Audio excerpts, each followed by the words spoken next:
I disclose to someone that I'm seeing when I'm at that point in the relationship that I'm ready to pursue a physical connection with them. How do I tell someone that I have herpes? Great question. You tell them very directly and with confidence. I'm here to disclose to you that I have herpes. This is how I plan to protect you. How has having herpes impacted my life? Great question. When I first got diagnosed, it had a deep impact on my life, but it wasn't really so much physical. It was more mental and emotional. It really impacted the way that I felt about myself more than anything. Physically, I found out I had herpes through having an outbreak. In the first couple of years, I did have outbreaks, but they became less and less frequent. And now I'm at a spot where it's been 5 to 6 years and I haven't had an outbreak at all. So currently, the only way that herpes really impacts my life is having to have disclosure conversations with partners.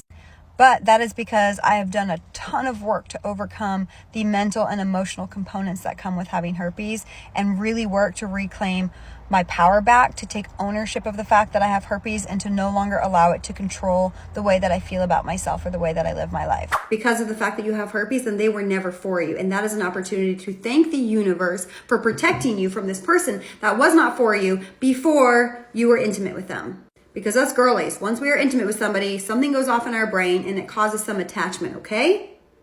This is a protection. And I'm telling you, the men, the women, whoever it is that are for you, they're going to accept every single part of you, even your HSV diagnosis. What triggers outbreaks? It's going to be different for everybody. Everybody's body responds to the virus differently. The most common triggers tend to be stress, alcohol consumption, sexual activity, hormones, certain foods. For me, it was always stress, and there wasn't really any way for me to manage that. How did I manage an outbreak? I would take the antivirals that were prescribed to me by my doctor. They were always very quickly, fast working, usually within 24, 48 hours, I would feel relief. I do not experience outbreaks anymore. It's been 7+ years since I've experienced outbreaks, so I don't really take the antivirals, but I always have them on hand just in case. How do you date with herpes? You date.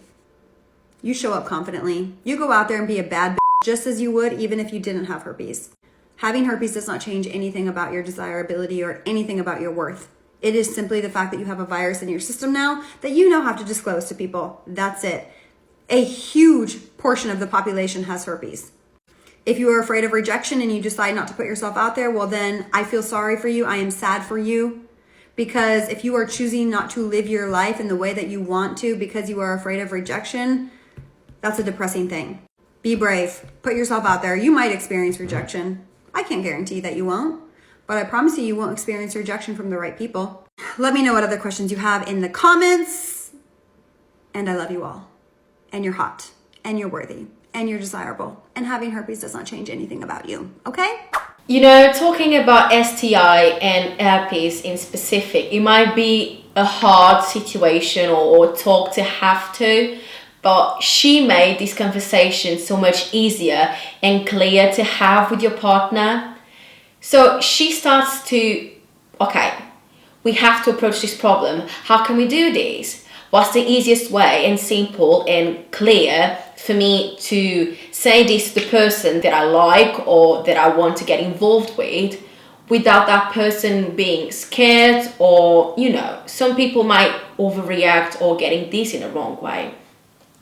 But following this woman's perspective and plan is just to be clear and just to be, this is who I am. I've got this situation. I know we might have a lot of time, so I would like to approach the situation with you. And I think that's the right thing to do, When you are with someone, you should be honest with that person, especially if you're getting to another side of your life, right? If you're being intimate, if you're having relations with that person, you should be honest and just, open the game, even though you don't think you're going to be forever with that person, or if you don't think you're going to marry him or her.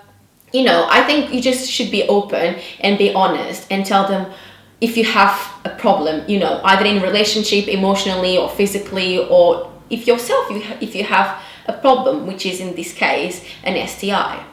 So this just makes the conversation so easy. You just have to approach the person in the right time. Don't probably approach the person when you are about to have that moment, or if you are having a party. Just it's kind of a serious conversation, but light-weighted. So just try to have a normal conversation with that person, but at the same time being serious.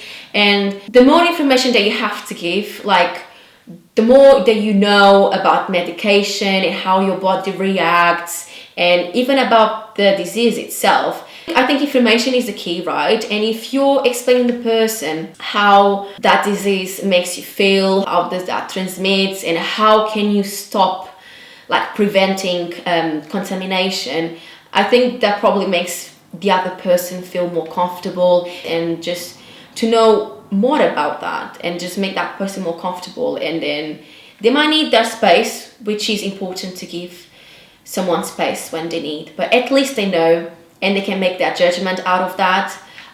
I wouldn't say that hiding this situation is a good thing to start with. I think you should always be honest.